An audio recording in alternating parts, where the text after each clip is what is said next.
Magandang umaga po sa bawat isa sa inyo. Welcome back to our 365 Bible verses everyone should know. Merry Christmas po sa bawat isa sa inyo.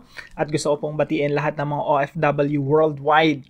Marami sa ating mga kababayan, no, hindi nila kasama yung kanilang pamilya. I know for sure, iniisip niyo yung mga pamilya niyo dito sa Pilipinas. Pero wag po tayo mag-alala. Lagi po natin kasama ang ating Panginoon. No, higit sa lahat. So we can still celebrate Christmas. At patuloy lang po natin ipag-pray yung ating mga mahal sa buhay. Mahirap talaga na malayo sa family, no? So, hopefully someday, makaipon, makapagnegosyo, at makasama natin yung ating mga pamilya dito sa Pilipinas. Now, tuloy po natin yung pinakahuling video natin patungkol po sa First Christmas, celebrating the true essence of Christmas. Yung Christmas po, yung first Christmas, titingnan po natin yan sa perspektibo at sa pagtanaw ng ating Panginoong Jesucristo mismo. Siya po yung ating Savior. Simulan po natin dito sa chapter 1, verse 1 to 3. Tapos tatalon po tayo sa verse 14. Ito po yung verse na aralin po natin. Basahin ko pong maigi, pakinggan nyo po, tanggapin po natin ang biyaya ng Panginoon. Talagang amazing, mamamangha tayo sa ating Panginoon. Sino po talaga siya, no? Sabi po rito, "In the beginning was the Word, and the Word was with God, and the Word was God. He was in the beginning with God. All things were made through Him, and without Him was not anything made that was made." Sa verse 14 po, "And the Word became flesh and dwelt among us, and we have seen His glory, glory as of the only Son from the Father, full of grace and truth." Sa Tagalog po, sa simula ay nandun na ang Kristo. Ta-translate na po natin, diretso na, no? Yung word po rito si Jesus Christ. So sa simula pa ay ang Panginoong Jesucristo. At ang Panginoong Jesucristo ay kasama ng Diyos. At ang Panginoong Jesucristo ay Diyos. Kaya tandaan natin si Jesus Christ, siya po ay Diyos. Sa simula ay kasama na si Kristo ng Diyos. Ibig sabihin, God the Father, God the Son, and God the Holy Spirit. That's why we believe in the Trinity. Verse 3 po, "Lahat ng mga bagay ay ginawa sa pamamagitan ni Kristo. At kung wala si Kristo, hindi nagawa ang anumang bagay na ginawa." Verse 14, "At naging tao ang Panginoong Jesucristo at tumahang kasama namin." Kasama natin. Napaganda po ng mga talatang ito. Tanggapin po natin ang biyaya ng salita ng Diyos. Isipin niyo po si Jesucristo, sa pasimula pa lang, in the beginning, sa first few verses verses of the Old Testament, Genesis, no? Pinakaunang talata, nandun na ang Panginoong Jesucristo. In the beginning. Kaya dito makikita niyo, in the beginning was the Word. Nung pinakasimula pa, nandun na si Jesucristo, kasama na niya ang Diyos, at sa pamamagitan ng Panginoong Jesucristo, nalikha ang lahat ng bagay. Kasama na siya ng Diyos, ang salita, ang Panginoong Jesucristo ay Diyos, at kasama siya ng Diyos, at lahat ng bagay ay ginawa sa pamamagitan ng Panginoong Jesucristo. Ganyan kadakila ang ating Panginoong Jesucristo. Pero nung first Christmas, yung Kristo, yung Diyos na yon, sabi po rito sa verse 14, naging tao ang salita. The Word became flesh. Jesus Christ, God became flesh. Ang Panginoong Jesucristo po naging God-man, tao at Diyos. So yung first Christmas po, ito po ang nangyari. Unang katuroan po. Jesus sees the first Christmas as the day He set aside the glory of His divinity. Ang Panginoong Jesucristo po, yung unang Christmas, ang Panginoong Jesucristo ay naging one singular cell, no? Tapos naging fetus, hanggang sa ipinanganak siya. Yun yung mga panahon na isinet aside niya yung kaluwalhatian ng kanyang pagka-Diyos. Yung kaluwalhatian ng kanyang pagka-Diyos na sinasamba, pinapupurihan lahat ng mga anghel, yung pagka-Diyos niya na nasa lahat siya ng dako, yung sobrang kaluwalhatian niya, sobrang nagniningning siya, ibinalot po lahat ng iyon ng pagkatao ng Panginoong Jesucristo nung siya ay naging fetus sa sinapupunan ni Mary. So isipin niyo pong mabuti, sabi po rito sa mga talatang ito na ating inaaral, no? Verse 3 po, "Lahat ng mga bagay ay ginawa sa pamamagitan ni Kristo." Bago siya magkatawan tao, nandun na siya, at sa pamamagitan ng Panginoong Jesucristo, ginawa lahat ng bagay. At sinabi po rito sa talata na to, verse 3, kung wala ang Panginoong Jesucristo ay hindi nagawa ang anumang bagay na ginawa. Kaya kung titingnan nyo po yung universe, no? pag tumingala ka lang sa langit, no? Ilagay mo lang yung thumb mo doon sa langit. Iganyan mo lang, itutok mo lang doon. Yung nasasakupan ng thumb mo, ng daliri mo, billions and billions of stars po yun. Or pwedeng billions of galaxy, I don't know. Billions and billions of stars. Sabi nga ng mga scientists, no, mas marami pang star sa langit, sa kalangitan, kesa sa butil ng buhangin sa buong mundo. Ganon kadami yung bituin. Lahat po ng yun nalikha sa pamamagitan ng Panginoong Jesucristo at hindi malilikha yun kung hindi sa pamamagitan ng Panginoong Jesucristo. Kaya po lahat po, yung buong universe, no? Yung mystery ng buong universe. Isipin niyo po, napakalawak po niyan. Yung planeta natin, isang tuldok na lang sa buong universe. Yung solar system natin, isang tuldok lang. Yung galaxy natin, Milky Way, isang tuldok lang yan sa kalawakan ng universe. Pero yung lahat ng yun, everything was made through the Lord Jesus Christ. Ganun po kaluwalhati. Ganun po kadakila ang ating Panginoong Jesucristo.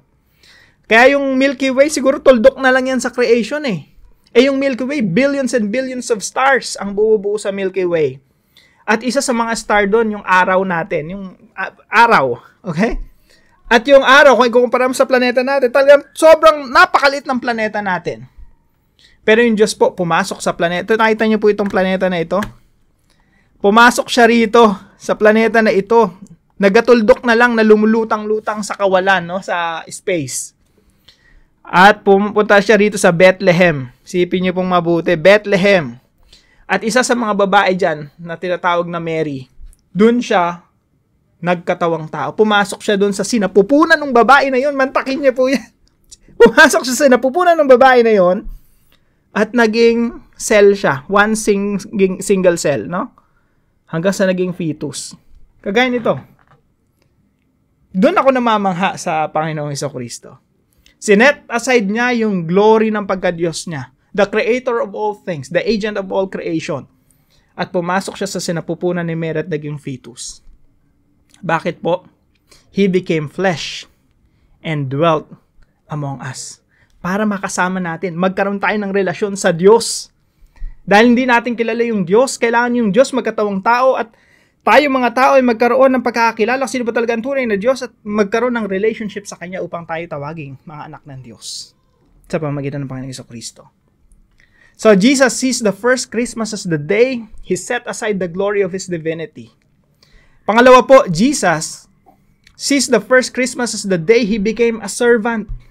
Ang Panginoong Jesucristo po naging servant, tagapagling. Sipin niyo po mabuti, ganun kadakilang Diyos, the agent of all creation. Through Him, nothing was made that has been made. Talagang sa pamamagitan niya, everything was made.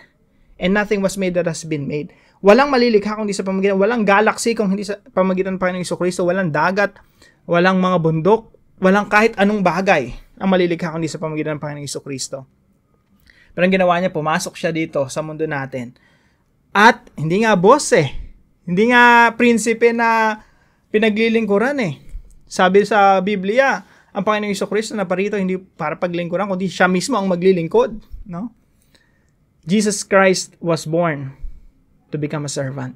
At pinaglingkuran niya po tayo. Ikaw, kapatid, pinaglingkuran ka niya sa pinakamahirap na klase ng paglilingkod by dying on the cross. Sinong tao ang mamamatay na ganong klaseng pagdurusa para sa iyo? At let me tell you this, wala. Ang Panginoong Jesucristo, ginawa niya yan para sa iyo at para sa akin. That is the essence of Christmas. Pangatlo po, Jesus sees the first Christmas as the day when love became flesh. Yung araw na yon, yung papasok na siya sa sinapupunan ni Mary, no? Yung lahat ng kaluwalhatian ng pagka-Diyos, babalutin niya sa isang single cell para maging fetus. Yun po yung panahon na yon na yung, remember, God is love. And that love became flesh. Pinatunayan ng Diyos yung kanyang pag-ibig nung siya'y nagkatawang tao. Kaya makikita niyo po yan sa Romans 5:8 Nung mga makasalanan pa tayo, pinakita ng Diyos yung kanyang pag-ibig sa atin sa pamamagitan ng Panginoong Jesucristo nung siya'y namatay para sa atin. Sa first Christmas po, love became flesh. Verse 40, naging tao ang salita at tumahang kasama namin. kasama natin ang Diyos ngayon. Dahil ang Panginoong Jesucristo, siya yung God-man, sa pamagitan ng God-man, Diyos at tao, na ipanumbalik ang relasyon ng Diyos Ama at tayo mga tao sa pamagitan ng pagkamatay ng Panginoong Jesucristo, the God-man, Jesus Christ. Now, ano pong application natin sa mga katotohanan ito? Number 1, sacrifice for Jesus. Isipin niyo po, ang Panginoong Jesucristo, sinet aside niya yung pagka-Diyos niya, yung glory, prerogative, na siya nang pinaglilingkuran ng lahat ng mga anghel, lahat ng mga nilikha niya, all creatures, mga celestial beings, naglilingkod sa Kanya, and then He became flesh. Naging servant siya. Sinet aside niya yung, nung pinanganak ang Panginoong Jesucristo, nabuhay siya, nasa Israel siya. Wala siya sa Pilipinas. Sipin niyo po yun. Samantalang yung pagka-Diyos niya, nasa lahat siya ng dako. Nagigets po natin? Binalot ng katauhan ng Panginoong Jesucristo yung pagka-Diyos niya. To the point na ang Panginoong Jesucristo nalimitahan. Actually, He limited Himself. Nilimitahan ng Panginoong Jesucristo yung kanyang sarili at naging fully dependent sa Diyos Ama at sa banal na Espiritu. Talagang fully human siya. Fully human. Palagay niyo po ba itong fetus na to all-knowing? Yung alam niya lahat ng bagay? When Jesus Christ became fetus, hindi niya alam lahat ng bagay. So, isipin niyo po yun, no? God became flesh. Ang daming sinakripisyo ng Panginoong Jesucristo. Tanong, tayo po ba? Marami rin sinakripisyo sa Panginoon. Let's sacrifice for Jesus. Pag manghiningi sa atin ng Panginoon, let's do it. Sacrifice. Hindi nga sacrifice yun, privilege eh. Number 2, let's serve Jesus. Kung ang Panginoong Jesucristo, pinaglingkuran tayo sa pinakamatinding kaparaanan, why not serve Him back? Bakit hindi natin paglingkuran ng ating Panginoon? Bakit hindi natin ibigay ang buong buhay natin sa paglilingkod sa Kanya? Ihalay natin yung buhay natin. Lahat ng ginagawa natin, pati trabaho natin, and everything we do, we do those activities for the glory of God. No? Let's serve Jesus. Maging involved tayo sa mga churches natin, sa pag-share ng Ebanghelyo, sa pag-aakay ng mga tao palapit sa Panginoong Jesucristo. Number 3, let's commit to love Jesus. Ang Diyos sobrang committed sa pag-ibig niya sa atin. Again, ang Diyos gusto niya relationship with us eh. Pero yung commitment ng Diyos, hindi kagaya ng commitment ng tao. Yung commitment ng Diyos sa atin to the point, yung commitment ni Jesus Christ sa iyo kapatid at sa akin, to the point of God becoming flesh. Nagkatawang tao. Hindi lang basta nagkatawang tao, naging tagapaglingkod, hindi lang basta naging tagapaglingkod, naipako pa doon sa krus. Ganon kaseryoso ang Panginoon sa iyo at sa akin. Dapat seryoso din tayo sa Kanya. Mayroong ganong klaseng seriousness. Committed si Lord sa iyo, sa relasyon niya sa iyo. Why not maging committed din sa Kanya? Let's commit to Jesus. Nawa itong Christmas na to, mas ma-refresh tayo, no? Mas maalala natin anong yung essence, ano yung kahulugan ng Christmas. At lahat tayo, makita natin, Lord, naging tao ka. Naglingkod ka sa amin. Committed ka sa iyong pag-ibig sa amin. Now, I want to commit myself to you. I want to love you back with all my heart, with all my strength, with all my mind, with all my life, with my entirety. I want to love you. So, sacrifice for Jesus, serve Jesus, commit to love Jesus. At para naman po sa ating discussion, very simple question mga kapatid. How much have we sacrificed for Jesus? May nasakripisyo ka na ba sa Panginoon? When you follow the Lord Jesus Christ, He will ask you many things. Or, mas maganda nga, He will ask you everything. No? Kailangan talaga willing ka to give up everything. Sabi ng Panginoon Jesucristo, kung sino man ang nagnanais sumunod sa Kanya, kailangang matutunan niya na isuko lahat ng bagay sa Kanya at sumunod sa Kanya. At ang taong hindi kayang mag-give up ng lahat ng bagay ay hindi karapat-dapat sumunod sa Kanya. Jesus sacrificed His own life, His prerogative, His divinity. Sinet aside niya yung glory, kaluwalhatian ng Kanyang pagka-Diyos. Tanong, ikaw kapatid, how much have we sacrificed for Jesus? Sagutin po natin yan sa ating mga discussion group at para naman po sa ating panalangin. Father, thank you for the very essence of Christmas. God became flesh to establish a relationship with us. Thank you, Lord, for loving us in the person of Jesus Christ. I am nobody. I am nothing compared to the vastness of creation. And I am a sinner who offended you. Yet I am forgiven through the cross of Christ. Now please let me love you with all my heart, mind, and strength. In Jesus' name. I-recommit po natin yung ating mga buhay sa Panginoon.